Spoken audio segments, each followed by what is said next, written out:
자, 여러분, 드디어 이제 기출 강의를 진행하게 되었습니다. 자, 여러분, 이번에 우리 이제 기출 강의는요, 총 32강 정도 될 것 같아요. 자, 그래서 올해가 2023년이잖아요. 그래서 2022년 또 2023년 최근의 기출 문제 중심으로 이제 검토를 할 거예요. 그래서 다음 주부터는 또 이제 교환이 나와갖고 2022년, 2023년 해당 기출 문제를 풀어볼 거니까 마음의 준비해 주시면 좋을 것 같고, 자, 오늘은 우리 기출의 완성 교재 있죠. 이렇게 돼 있나요? 기출의 완성. 자, 요 교재 앞부분 진도 잠깐 나가보도록 하겠습니다. 자, 한 번만 더 말씀드리죠. 자, 다음 주부터는 2022년 또 2023년 관련해 갖고요. 최근에 있는 기출 문제들 제가 검토해 드릴 거고요. 이제 교환으로 나오게 될 겁니다. 자, 그 전에 오늘은 이제 우리 기출의 완성 기존 전반기 때 조금 덜 풀었던 뭐 서론 부분이나 조금 덜 풀었던 우리 전체적으로 봤을 때 기본권 강론 뒷부분 이런 거 중심으로요 문제 한번 검토해 보도록 하겠습니다. 자, 그래서 자, 여러분한테 헌법의 일반 이론 가장 서론 부분이죠. 1번부터 7번까지요 문제 푸시고 검토를 부탁을 드렸습니다. 자, 우리 헌법은 뭐 기출이 다다 이렇게까지 얘기할 수는 없습니다만 최판도 있으니까요. 자, 기출 문제랑 최신 판례랑 적절히 섞여 갖고 이제 시험에 나오게 되는 겁니다. 자, 기출을 정복하는 것이 가장 기본적인 것이고, 자, 그 기출이 어떤 얘기를 하고 있는지를 이제 이해하셔야 최근 난이도가 올라가는 헌법 문제를 잘 적응할 수 있을 겁니다. 맞죠? 예전처럼 이 문구 있고 이거 그냥 암기하겠다. 그럼 비틀어서 내면 요즘 같을 때는 이제 항상 틀린단 말이죠. 그러니까 이 말이 도대체 뭘 얘기하고 싶은 거냐? 우리 표현대로 하면 뜯어봐야 되는 거죠. 그래서 뜯어보시고 이게 이런 얘기를 하는 거다. 자, 이렇게 정리가 되시고 그 다음에 뭔가 외워야 할 부분을 외우신다면 뭐 헌법 때문에 우리가 조금 불리한 점수를 받는데 이렇게 말할 수는 없을 것 같습니다. 오히려 헌법 때문에 좋은 성적 낼 수 있다. 자, 이렇게 보실 수 있을 것 같아요. 그래서 그런 관점에서 잘 보시면 되겠고요. 자, 기출의 완성은 제가 이제 어떤 부분에 정성을 들였냐면 뭐 여러 가지 컬러적인 부분 이런 것도 또 색감적인 부분 신경을 썼습니다만 해설에 많은 공을 들였습니다. 자, 그래서 해설 앞쪽에 뭐 O나 X 이런 걸 당연히 넣어놨습니다만 자, 그보다 더 중요한 것은 이제 밑줄 표시 또 진짜 중요한 지문에는 음영 표시 또 볼드체 자, 이런 것들을 처리해놨다 이겁니다. 자, 교재가 있을 때 모든 해설에 다 볼드체가 있다. 그러면 이게 볼드체가 중요해서 한 건데 모든 해설이 다 중요하다. 이게 좀 이상하다 이겁니다. 자, 그래서 이제 특정 문제에서는 볼드체가 있고 또 특정 문제는 조금 상대적으로 덜 중요하니까 볼드체가 없고 또 특정 문제에서는 음용색 처리까지 칼라까지 그렇죠. 너무 중요한 문제라 이거죠. 자, 그런 문제는 다른 문제에 비해서 더 반복적으로 봐야 된다 이겁니다. 자, 그래서 그런 걸 중요시해 갖고 표시를 해놨으니까 여러분 잘 기억해 주시길 부탁을 드립니다. 자, 그러면 헌법의 일반 이론 서론 중에 서론격이죠. 그래서 우리 목차 잠깐 보시면 4페이지, 5페이지 이렇게 있어갖고요. 우리 기존에 1차 대비할 때 기출문제는 시험에 많이 출제됐던 기본권 강론 중심으로 했다면 우리가 상대적으로 좀 소홀히 했던 서론 부분이나 아니면 기본권 강론 뒷부분 이런 거 준비한다고 말씀드렸는데요. 자, 4페이지 보시면 헌법의 일반 이론부터 시작하는데 자, 이 부분을 우리가 오늘 좀 검토해 보도록 하겠습니다. 해당 문제는 8페이지부터 있네요. 자, 8페이지 한번 보도록 하겠습니다. 2013년도 서울시 7급 문제입니다. 헌법의 의, 또 특질 이런 거 물어본 것 같은데요. 아주 편안한 마음으로 보시면 되겠죠. 자, 1번인데요. 헌법이 법인 건 맞는데 자, 어떤 성격을 갖고 있느냐? 상대적으로 이렇게 물어보는 것 같습니다. 자, 법은 추상적이죠. 그러니까 해석하기 나름이다 이런 얘기도 나오는 거고 코에 걸면 코걸이, 귀에 걸면 귀걸이 사회적 강자 중심으로 해석된다 이런 비난을 받기도 합니다만 뭐 그럴 수밖에 없을 것 같습니다. 왜냐하면 법을 특정인을 위해서 만든다면 그것도 특혜 또 오해의 시비거리가 될 수 있는 거죠. 물론 현실적으로 특정인, 특정 사항에 대한 법이 있기는 합니다. 그렇죠? 뭐 조례 같은 거 법이죠. 지방정부의 법이라면 두밀분교 폐지조례. 두밀분교라는 것을 콕 집어갖고 거기 폐지할 때 법을 이런 것도 있을 수 있고 뭐 전두환 전 대통령의 재산환수에 관한 법률 콕 집어갖고 그렇게 할 수도 있습니다. 자, 이제 그런 것들은 예외적인 법을 얘기하는 거고 일반적인 법은 뭐 사람을 죽인 자는 사형, 무기징역, 점점점 이렇게 일반적으로 그렇죠? 포괄적으로 추상적으로 적시한다 이겁니다. 왜요? 법은 일반 국민 모두를 규율하는 거기 때문에 예외적으로 특정인을 설정할 수는 있습니다만 특정 사항을 설정할 수 있습니다만 원칙적으로는 일반적으로 추상적으로 적시할 수밖에 없다. 뭐 이렇게 얘기하면 되겠죠. 자, 그런데 여러분 법에도 서열이 있다고 말씀을 드렸습니다.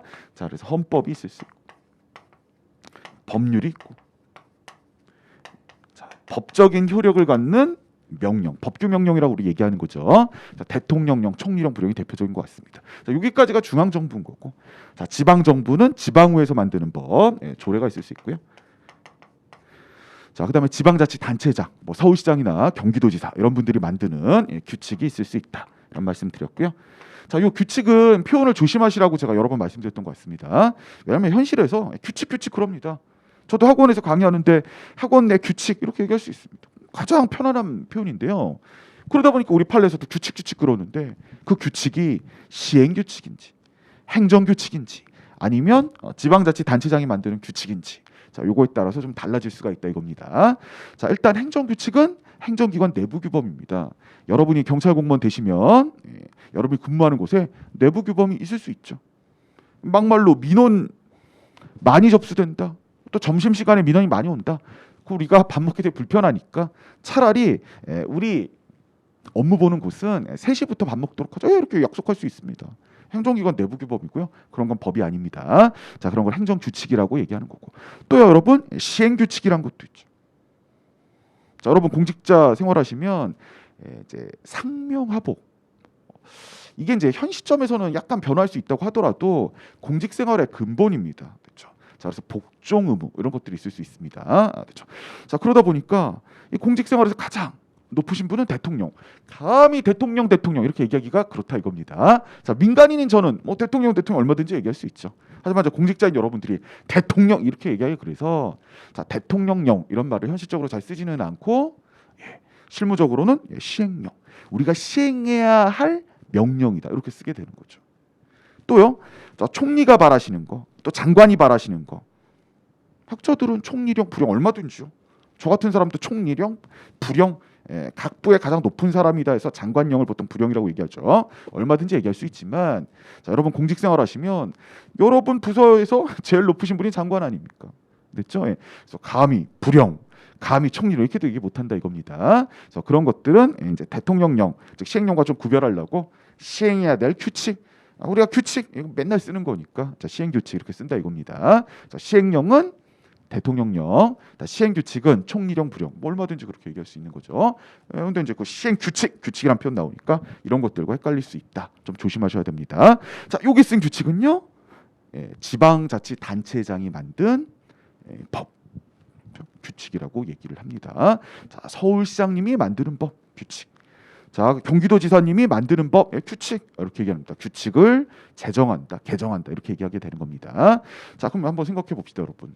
행정규칙 있고 또 시행규칙 있고 규칙 있고 이 중에서 법은요, 여러분? 네?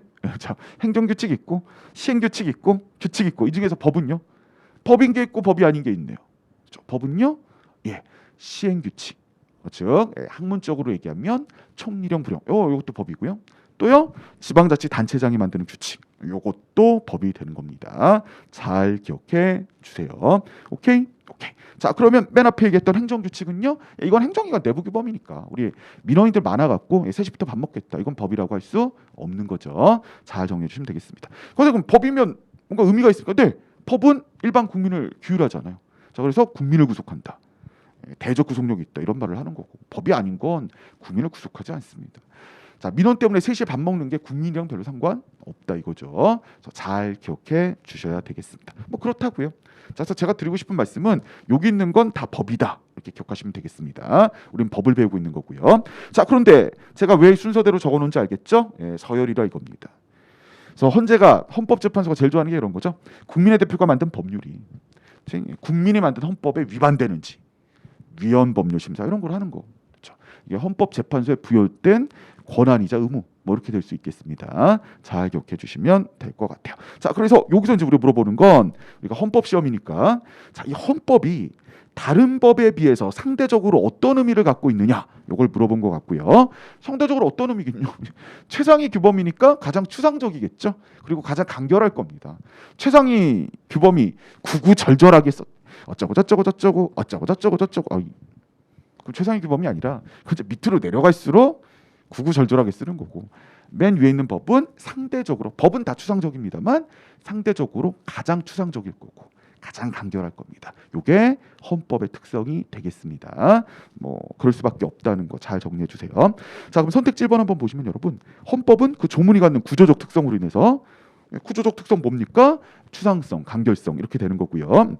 자, 그다음에 해설 쪽 잠깐 보시면 뭐 그렇게 나와 있습니다. 자, 헌법이란 건 가장 상위 규범이니까 그 아래에 있는 법, 특히 이제 법률 갖고 비교할 텐데요. 법률보다 더 추상적이고 간결하다. 자, 해설 첫 줄에 간결 검정색으로 동그라미, 뭐 추상 검정색으로 동그라미 하시면 되겠습니다. 그런 구조적 특성을 갖는 거고요. 자, 선택지 1번 다시 가져갔고요. 헌법은 가장 추상적이고 가장 간결하다. 그래서 하위의 법규범에 비해서, 이 밑에 있는 법규범에 비해서 됐죠. 해석할 때 보충의 필요성이 큰 편입니다. 왜요? 추상적이니까요. 간결하게. 그렇죠. 대한민국은 민주공화국이다. 끝. 자, 대한민국 민주공화국이래요. 자, 해석을 많이 하죠. 그러니까 이게 어떤 의미를 얘기하는 거고, 어떤 사항에 대한 다툼이 있을 때 어떻게 적용될 건가 해석을 열심히 해줘야 된다 이겁니다. 현재 재판관님들 바쁘시다 이거죠. 자, 그래서 밑에 있는 법에 비해서는 가장 추상적인 거기 때문에 보충의 필요성, 해석의 보충의 필요성이 크다. 이거 잘 기억해 주세요.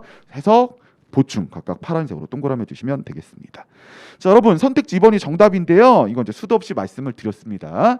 자, 우리가 선택지 1번에서도 헌법은 해석의 필요성이 되게 큰데 아무래도 해석하다 보면은 됐죠. 아무래도 해석하다 보면은 됐죠. 요 조항이 좀 우선하는 것 같고, 이념적으로, 논리적으로 요 조항이 상대적으로 덜 우선하는 것 같고 이럴 수밖에 없습니다. 자, 요걸 기억하셔야 돼요. 그런데 효력적으로는 헌법 1조가 헌법 20조보다 우선이다 이렇게 얘기할 수는 없습니다. 헌법 안에 조항들끼리 서열을 둘 수는 없다 이겁니다. 왜요? 헌법은 최상위 규범인데 그 안에 조항들끼리 내가 우선이야, 내가 아래야 이렇게 얘기하면 다시 분화돼야 되잖아요, 서열이. 자, 그런 건 인정할 수가 없습니다. 광성대 분화될 수도 있는 거 아닙니까? 아니, 국민이 만든 거라고. 헌법 제정 권력 잡니다. 됐죠? 국민이 만든 건데, 자, 국민이 만들었는데 이건 덜하고 이건 더하다. 어디 명시된 게 없다 이겁니다. 자, 그렇다면 우리가 달리 해석할 이유 없는 거죠. 헌법은 국민이 만든 최상위 규범이니까 거기 조항들은 똑같이 존중받아야 된다 이겁니다. 자, 그래서 효력적으로는 차이가 없는데 현실적으로는 아무래도 생명권, 아무래도 인간의 존엄과 가치 이런 것들이 더 중요하겠죠. 인간의 존엄과 가치, 행복 추구권, 여기서 도출되는 생명권, 인간의 존엄과 가치, 존엄성과 관련된 부분이 아무래도 이념적으로, 논리적으로, 현실적으로는 좀 위에 있을 것이다. 이렇게 해석할 수 있을 겁니다. 자, 그러면 선생님 이거 모순 아닙니까? 모순 아니죠. 헌법은 최상위 규범이고 그 조항들끼리는 효력적으로 평등한 거고, 하지만 해석을 하다 보면 현실적으로 아무래도 인간의 존엄성, 아무래도 행복 추구권, 아무래도 생명권 이런 거 우선할 수 있겠다. 이렇게 정리해 주실 필요는 있을 것 같습니다. 자, 그래서 이 선택지 2번 잘 기억하셔야 되고요. 현재 지금 1995년 판례인데도 아직까지도 계속 얘기가 나오고 있다는 건 매번 시험에 출제될 수 있다는 겁니다. 제가 멋들어지게 한번 읽어볼게요. 자, 헌법 규보 3호간에 이념적 논리적 서열 이런 건 가능할 수밖에 없습니다. 아무래도 해석하다 보면은 그래도 인간의 생명 이런 게 중요할 수 있겠죠. 자, 이런 거는 서열을 정리할 수밖에 있을 수밖에 없지만, 자, 최상위 규범이지 조항들끼리 효력, 우열을 가릴 수는 없다 이겁니다. 자, 그래서 효력상 지워주시면 되겠죠. 효력상 안 돼요. 자, 그래서 이념적 논리적으로는 우열을 인정할 수 있지만 효력적으로는 우열을 인정할 수가 없습니다. 자, 그래서 효력상을 지워주시면 깔끔하게 문제가 가능할 것 같고요. 아래 해설 보시면 밑줄 그어놨죠. 잘 정리해 주셔야 돼요. 자, 이념적 논리적으로는, 그러니까 현실적으로는 규범 상호 간의 우열을 인정할 수 있는 건 사실이지만 밑에 밑줄 보시면, 자, 어차피 헌법이 최상위 규율인데 조항들끼리 우열을 정할 수는 없는 거다. 자, 어느 특정 규정이 다른 규정의 효력을 전면적으로 분할 수 있을 정도의 헌법 규정 효력 간의 우열을 얘기할 수는 없는 거다. 기억해 주시면 되겠습니다. 포인트 딱 아시겠죠? 그래서 효력 간의 우열은 없는 거고, 하지만 해석하다 보면 논리적, 이념적, 현실적으로는 우열이 있을 수 있다. 딱 나눠갖고 구별을 해주셔야 되겠습니다. 자, 그래서 선택지 2번에 효력상 그 부분 지워주시면 될 것 같아요. 자, 그 다음에 선택지 3번인데요. 우리 헌법재판소는 관습 헌법에 대해서 인정을 해줬습니다. 근데 저도 맞다고 생각합니다. 광수함이 뭔데 맞다, 틀리다를 얘기합니까? 이럴 수 있는데 저도 제 견해 얘기할 수 있는 거죠. 자, 여러 번 말씀드렸습니다만 헌법은 추상적이고 간결하다고요. 그러니까 빈틈이 있단 말입니다. 그걸 관습헌법, 불문헌법이 쇽쇽 보충적으로 밀어넣어주면 되겠죠. 이렇게 되면 되겠습니다. 자, 헌법이 구구절절하게 구체적으로 다 적혀 있다. 관습헌법 필요 없죠. 자, 그런데 헌법이 최상위 규범으로서 아까 말씀드린 대로 간결하고 추상적이고 뭐 이런 거니까. 자, 그럼 빈틈이 좀 있을 수 있고, 자, 조금 관습헌법, 뭐 불문헌법 이런 것들이 그 틈새를 메꿔주면 되겠습니다. 그럼 여기서 이제 포인트가 있죠. 네? 그럼 그 문서화된 헌법, 우리 헌법전이요. 그 다음에 관습헌법, 불문헌법, 우리 전해 내려오는 헌법들이 있습니다. 서열은요? 아까 말한 대로 헌법은 최상위 규범인데 그 안에서 서열이 분화되면 안 된다고요. 그럼 헌법 안에 성문헌법은 우선하고 관습헌법은 나중이고 그럼 법률도 분화되고 그게 좀 이상합니다. 왜요? 헌법 만든 건 국민들이 만든 거 재정권자이기 때문에요. 관습헌법도 국민이 만들고 성문헌법도 국민이 만들고 열등한 국민 있고 우월한 국민 있고 이러면 안 된다 이겁니다. 자, 다 헌법이기 때문에 자, 성문헌법이건 관습헌법이건 효력은 동일하다. 이게 포인트가 되는 겁니다. 자, 그래서 한 번만 더요. 우리 헌법전이라는 게 있는데 추상적이고 간결해갖고 빈틈이 있을 수 있다 이겁니다. 관습헌법, 문서화되어 있지 않는 불문헌법 이런 걸로 메꾸면 되는 건데 그럼 왠지 느낌이 불문헌법이 조금 서열이 떨어질 것 같은데 그렇게 얘기하면 헌법이 분화돼갖고 다시 서열을 정리해야 되니까 그건 안 되고 헌법은 국민들이 만든 거니까 다 똑같이 최상위 규범이다. 그래서 성문헌법과 불문헌법 효력이 동일하다. 잘 기억해 주세요. 오케이. 자, 그러면 선택지 3번 보시면 관습헌법도 성문헌법과 마찬가지로의 검정색으로 동그라미 해주세요. 주권자인 국민의 헌법적 결단의 의사표시다. 이 편 너무 멋있지 않습니까? 헌법적 결단. 그렇죠, 이렇게요. 자, 헌법적 결단 파란색으로 밑줄 그어놓으시면 되겠습니다. 그래서 하고 싶은 말이 뭡니까? 관습헌법도 관습적으로 이어오는 헌법도 성문헌법과 동등한 효력을 갖는다. 이걸 기억해 주셔야 됩니다. 우리는 왠지 법전화돼 있으면 그게 우선 됐죠? 법전 안 돼 있고 관습이면 그게 보충적. 그런 경우가 있을 수 있습니다. 행정법 같은 데서는 그럴 수 있는데 헌법은 그러면 안 된단 말이에요. 왜요? 헌법은 국민들이 결단한 거니까 관습헌법도 국민이 결단, 성문헌법도 국민이 결단. 국민 중에 열등한 사람이 있고 우월한 사람이 있다. 뭐 이렇게 얘기하면 안 된다 이거죠. 잘 정리해 주셔야 돼요. 오케이? 그럼 저만 오케이. 그래서 동등한 효력 간다. 이게 포인트가 되겠고요. 이거 파란색으로 발표 한 번만 꽝 박아주시길 부탁을 드리옵니다. 자, 선택지 4번이요. 선택지 엄청 매우 중요한 거죠. 자, 법률 유보 조항 파란색으로 밑줄 그어 놓으시면 되겠습니다. 물론 이제 일반적 법률 유보 조항인데 어쨌든 뭐 키워드를 길게 잡아가는 게 우리 시선을 이제 분산시키는 그런 안타까운 일이 있을 수 있으니까 자, 법률 유보 조항만 파란색으로 밑줄 그어 놓으시면 되겠습니다. 자, 법률 유보 조항의 대표적인 게 기본권 제한 조항이겠죠. 자, 기본권은 원칙적으로 보장됩니다. 그 지금 37조 2항이잖아요. 기본권 원칙적으로 보장되는데 자, 기본권 제한이 있을 수 있죠. 공동체를 살아가니까요. 강사님, 저희 기본권은 무조건 보장돼야 되는데요. 자, 그러면 저기 제가 오다 보니까 햇빛 둥둥섬 혼자 사셔야 돼 무인도에서. 자, 그럼 본인의 기본권 자유롭게 돌아다니고 싶으면 돌아다니시고 주무시고 싶으면 주무시고 수영하고 싶으면 수영하고. 자, 그런데 이제 우리는 공동체를 살아가고 이 대한민국 국가라는 곳에서 살고 있는 거니까 내 기본권이 제한을 받을 수도 있는데 임의적으로 막 제한받으면 조선시가 되는 거죠. 그렇게 되면 안 되는 거고. 자, 기본권 원래 보장받지만 공동체 살아가다가 어쩔 수 없이 제한받는데 뭐로서 제한해야 돼요? 법치국가니까 법률로서 제한한다. 이렇게 되는 겁니다. 자, 그래서 기본권 제한에 대해서 헌법이 법률에 맡겨놨습니다. 법률 위임 조항, 법률 유보 조항이라고 얘기합니다. 자, 유보가 뜻이 두 가지라고 말씀드렸죠. 유보 글자 살짝 바꾸면 보류 됐죠. 자, 그런데 국어사전 찾아보면 맡기다 이런 뜻도 있습니다. 그래서 법률 유보 조항이란 건 헌법이 법률한테 맡겼다 이런 소리가 되겠습니다. 그래서 헌법상 기본권은 보장됩니다만 기본권 제한이 예외적으로 있을 수 있는데 그건 법률로서 제한하는 거다. 헌법이 37조 2항에서 법률한테 맡겼습니다. 자, 그럼 여러분 이 법률 유보 조항은요 헌법의 최고 규범성 이걸 강화하는 겁니까 아니면 약화하는 겁니까? 네?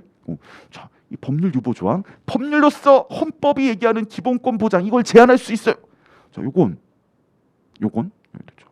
헌법의 최고 규범성, 이 최고 규범이죠. 헌법의 최고 규범성을 강화하는 겁니까, 약화하는 겁니까? 그렇죠. 약화하는 겁니다. 왜요? 헌법에서 기본권 보장 그랬는데 법률로서 기본권 제한할 수 있어. 아래 써열인 법률이 헌법이 보장하라는 기본권을 제한한다 이겁니다. 이건 헌법의 최고 규범성을 약화시키는 그런 효과가 있게 되는 거죠. 너무 재밌네요. 헌법에서 기본권 보장 이랬는데 법률로서 기본권 제한할 수 있다 이렇게 하면 이제 최고 규범인 헌법에 흠이 가게 되는 거죠. 그래서 약화한다 뭐 이렇게 얘기할 수 있을 것 같습니다. 그래서 선택지 4번은 맨날 그거 시험 나오는 거죠. 법률 위반 조항은 헌법의 최고 규범성을 약화시키는 거냐 강화시키는 거냐 이렇게 되는 건데 자 약화시킨다 여기가 포인트가 될 것 같아요. 약화에다가 파란색으로 동그라미 해주시면 되겠습니다. 재밌네요.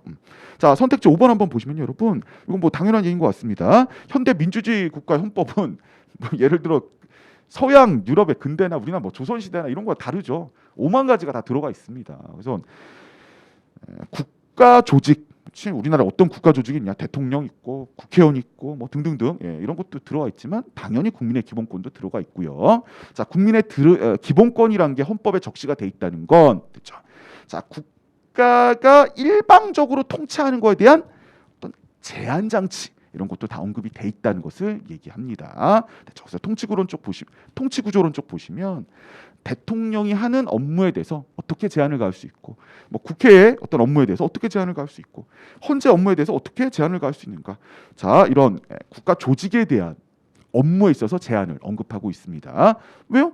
이게 기본권과 관련된 거죠. 국가가 임의적으로 막 행위하면 안 되는 거잖아요. 무슨 말인지 되셨죠? 잘 기억해 주세요. 그래서 현대 민주주의 국가 헌법은 5만 가지를 적고 있는데 자 일반적으로 국가 긴급권의 발동, 국가 긴급권 검정색으로 동그라미 해주세요. 자 국가가 됐죠? 하는 긴급권의 발동, 그럼 임의적으로 막 임의적으로 막죠. 지금 문제가 생겼으니까 여러분들 다 여기 모여 있으세요. 이런 거 까다롭게 조건 내용 한계 등에 관해서 상세 규정해 놓습니다. 그러니까 임의적으로 못하게 상세 규정함으로써 오용과 남용의 소지를 줄이고 있다. 뭐 당연한 얘기를 당연히 하고 있습니다.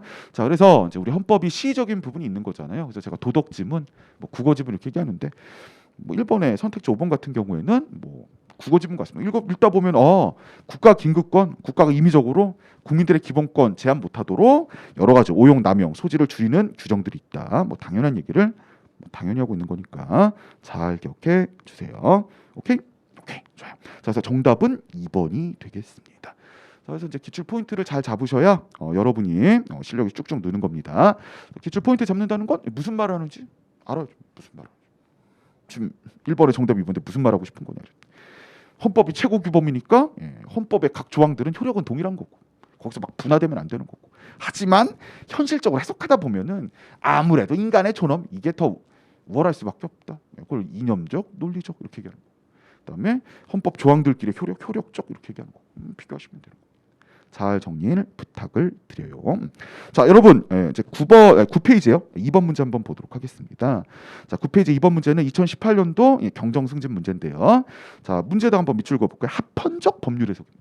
합헌적 법률 해석. 이거 파란색으로 밑줄 한 번만 그어주시면 되겠습니다. 자, 근데 여기 포인트가 여러 가지 있잖아요. 여러분도 아시다시피. 네? 이 법률을 해석할 때 헌법에 부합하게 해석해라. 합헌적 법률 해석. 이 법률 해석할 때요. 헌법에 부합하게 해석해라. 합헌적 법률 해석. 왜요? 그래야 국가 체계가 운영되니까요. 그죠? 법률 따로 헌법 따로 그러면 그 국가가 운영되기가 어렵죠. 자, 근데 여기에서 포인트는 뭐냐면 최근 시험에 나오는 포인트가 딱 있죠. 뭡니까? 전제. 어떤 전제요? 해당 법률이 의미가 다의적이고 애매할 때입니다. 자, 법률 해석할 때 인위적으로 하나의 뜻으로 해석된다. 그런데도 어거지로 헌법에 부합하. 이건 안 되고요. 그건 안 되고. 자, 법률을 해석하려고 그러는데 법률도 어차피 다 법이니까 추상적입니다. 해석하려 보니까 이게 이렇게도 해석되고 이렇게도 해석되고 뭐 이렇게 됐을 때 그래도 국가체가 운영되기 위해서 이 법률이 이렇게도 해석되고 이렇게도 해석된다. 다의적으로 해석되는 경우에는 최상위 규범인 헌법에 맞게 해석해 줘라. 이런 게 합헌적 법률 해석 이렇게 되는 거죠. 무슨 말인지 되셨습니까? 잘 기억해 주시길 부탁을 드립니다. 자, 그래서 요거에 대한 정의가 선택지 1번이죠. 보세요. 자, 어떤 법률의 개념, 법률의 파란색 동그라미 해주세요. 어떤 법률의 개념이 인위적이다, 명확하게 해석이 된다. 뭐 그런 법률도 있을 거 아닙니까? 그런데 명확하게 해석이 돼버리면 위헌의 소지가 있는데 그럼 위헌일 수밖에 없는 거죠. 근데 그걸 어거지로 억지로 헌법에 부합하게 합헌적으로 해석한다. 이런 거 아니 이거 안 되고요. 근데 이게 이제 맨날 시험에 나오는 거 이거 안 되고요. 자 여기서 말씀드린 대로 법률이 있는데 그 개념이 인위적인 게 아니라 다양하게 해석될 수 있습니다. 자 다이적 파란색으로 동그라미 해주시면 되겠고요. 그 옆에 여러 가지 해석 파란색으로 밑줄 그어놓으시면 되겠습니다. 자 법률도 법이니까요. 경우에 따라선 다이적 즉 여러 가지 해석이 가능합니다. 얘기 다 끝났습니다. 이럴 때는 아무래도 국가체계가 운영돼야 되니까 최상위 규범인 헌법에 부합하게 해석해야지 헌법에 어긋나게 해석하면 안 된다. 네. 깔끔하네요. 이게 합헌적 법률 해석이 되겠습니다. 자, 그래서 선택지 1번의 키워드는 이 법률이 다의적이고 여러 가지 해석이 가능하다 이 얘기를 하면 되겠습니다. 자, 그럼 국가체계가 운영되는 걸 멋들어지게 이렇게 쓰는 거죠. 헌법을 최고 규범으로 하는 최고 법규라는 통일적인 법질서 형성을 위해서 헌법에 합치되도록 법률이 여러 가지로 해석된다면 헌법에 합치되도록 헌법에 부합하도록 해석하는 거, 즉 합헌적인 해석을 택해야 합니다. 그래서 합헌적인 해석 파란색으로 밑줄 그어놓으시면 되겠습니다.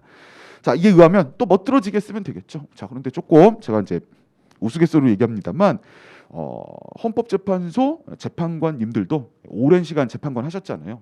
자, 그러면 약간 매너리즘이 빠질 수 있는 거죠. 그러니까 약간 글을 쓰실 때 그것도 좀 멋있게 혼자 못하게 이렇게 쓸 수도 있다 이겁니다. 그래서 여기도 멋지게 쓰신 거죠. 자, 뭐라고 썼습니까? 위헌적인 결과가 해석될 것은 배제하면서 합헌적이고 긍정적인 면을 살려야 한다. 이게 헌법의 일반 법리라 이겁니다. 말은 멋들어지겠습니다만 다 이해가 됩니다. 자, 법률 해석할 때 다의적이다. 여러 가지 해석이 가능하다. 그러면 헌법에 부합하게 해석을 해주고 헌법에 위반되게 해석하지 말자. 이거를 멋들어지게 쓴 거고요. 이게 합헌적 법률 해석이 되겠습니다. 한 번만 더요. 시험의 포인트 말씀드렸죠. 자, 법률 해석할 때입니다. 근데 법률이 명확하게 해석되는 거라면 그런데도 어거지로 합헌적으로 해석하자. 이건 안 되는 거고. 법률이 해석할 때 의미가 다양하고 여러 가지 해석이다. 이런 경우에는 웬간해서는 헌법에 부합하게 해석해야 국가 체계가 운영되겠다. 그래서 법률의 개념이 다의적이고 여러 가지 해석이 가능하다. 거기 포인트가 되니까 잘 기억해 주세요. 자, 그다음에 이제 선택지 2번입니다, 여러분. 예, 이겁니다. 계속 법률 갖고 물고 늘어지네요. 자, 그래서 법률에다가 이렇게 파란색 동그라미 한번 볼게요. 법률 갖고 계속 얘기하는데, 자, 이 법률이 개정이 돼갖고 효력이 없어졌대요. 법률이. 자, 그런데도 법률 해석할 때 합헌적으로 하자 이런 말 할 수는 없다 이겁니다. 이 법률이 유효할 때 이런 법률이 있다. 자, 그런데 해석할 때 다의적이다. 그럼 웬만하면 헌법에 부합하게 해석하자. 국가 체계 운영을 위해서 뭐 이런 얘기지. 이 법률이 효력이 없습니다. 없어졌어요. 그런데도 헌법에 부합하게 법률을 해석하자. 돼요, 안 돼요? 안 된다 이거. 자, 무슨 말인지 되셨죠? 잘 기억해 주세요.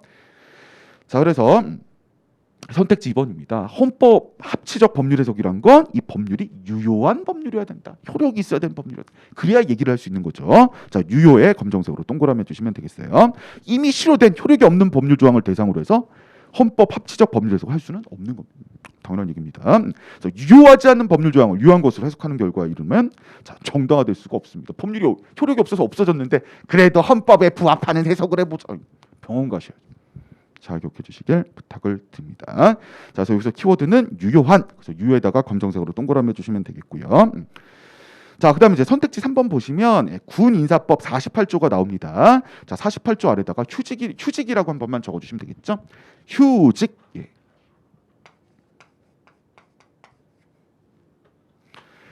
광사님, 휴직은 좋은 거 아닙니까? 예. 급여를 계속 받으면 그렇죠. 유상휴직 굉장히 좋은 거죠. 무상휴직은 돈이 안 들어오니까 생활비 문제가 있을 수 있는 거죠. 그래서 휴직인데 봉급이 계속 지급되느냐, 봉급이 지급되지 않느냐 이거 엄청난 차이죠. 예. 그런데 이제 48조 휴전대 사항 후단에 무죄 선고를 받을 때, 예? 무죄 선고를 받으면요, 재판이 진행되는데, 예. 그러면 이제 휴직을 명할 수 있는 것 같고, 예. 근데 무죄 선고를 받으면요, 예. 봉급이 지급되겠습니다. 무죄니까요. 다시 재판이 진행되면 이 사람 문제가 있을 수도 있는 거잖아요. 예. 그래서 휴직을 명할 수 있는 거고. 자, 근데 무죄가 선고됐다? 예, 그러면 우리가 잘못했네. 그래서 그 차액분의 봉급을 소급적으로 지급하면 되겠습니다. 뭐 오케이, 이해됩니다. 그래서 무죄 선고를 받은 때 그 아래다가 검정색으로 봉급 지급이라고 한 번만 적어주시면 좋을 것 같아요. 예, 봉급지급 이렇게 한 번만 적어주세요. 자, 그럼 이 무죄 선고를 받을 때가 뭐냐 그랬을 때 진짜 무죄 판결 받았을 때 그 당연히 포함되겠죠. 자, 그런데 이런 게 있을 수 있겠죠, 여러분. 예, 공소기각 재판이 있을 수 있습니다. 됐죠.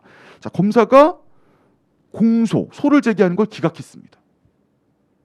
이랬을 때도 휴직 명령할 수 있는데 봉급을 소급적으로 지급받을 수 있겠느냐 이걸 얘기하는 건데요. 자, 개인적으로는 당연하다고 생각을 합니다.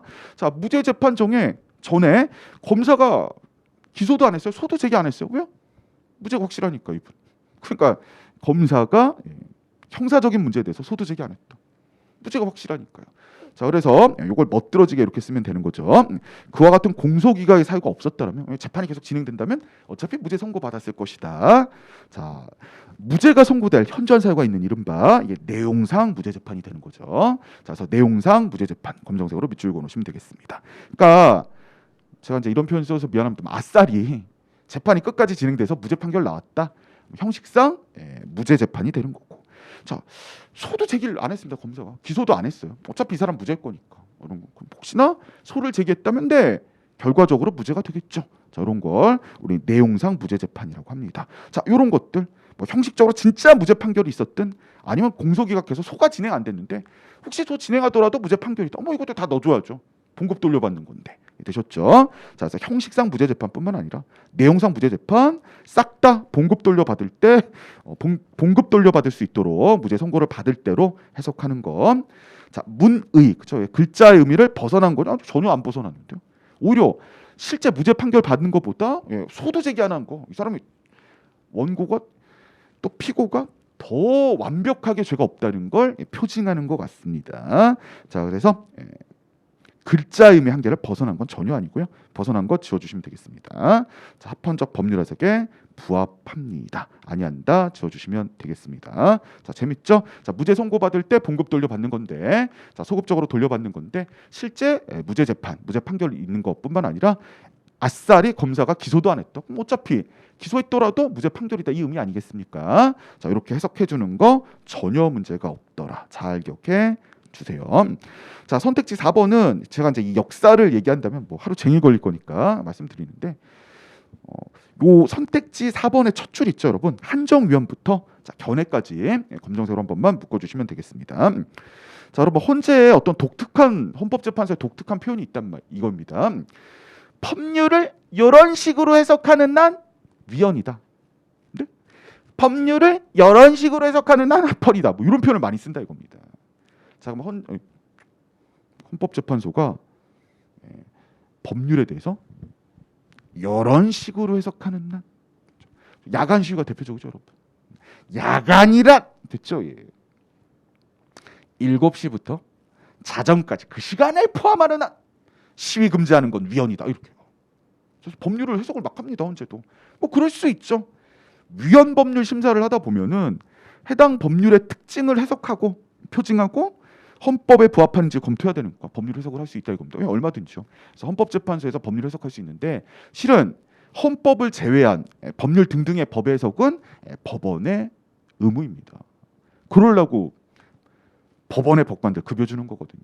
그러니까 대법원이 발빠르게 얘기하는 거죠. 자, 첫 줄에 대법원은 그다음에 이제 한정위원부터요. 견해까지 검정색으로 한번 묶어주시면 되겠죠. 자, 한정위원 결정에 표현되는 헌법재판소 법률 해석입니다. 법률을 이렇게 해석하는 한 위헌이고 이런 거 한정위원이죠. 법률을 이렇게 해석하는 한 합헌이다. 한정합헌입니다. 지금 제가 말씀드린 대로 자, 야간 시위 금지에 대해서 야간을 저녁 7시부터 12시를 포함하는 한 뭐 이렇게 자, 그러면 그때 시위 금지하는 건 안 된다 이겁니다. 왜냐면 회사원들 6시 끝나는데 그 뒤에 시위해야지. 회사 근무하면서 시위할 수는 없잖아요.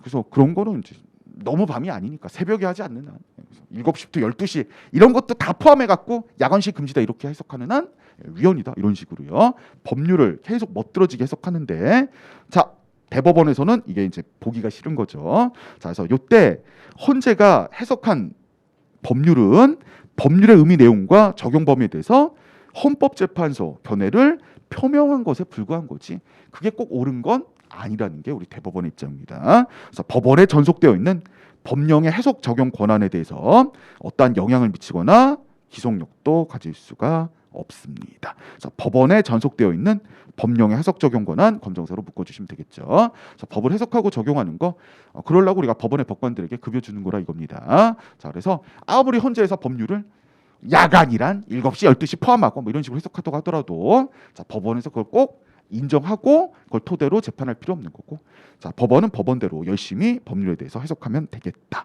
우리가 꼭 헌재 법률 해석에 구속받지 않겠다. 자, 기속력이 없다는 얘기니까 잘 기억해 주세요. 오케이?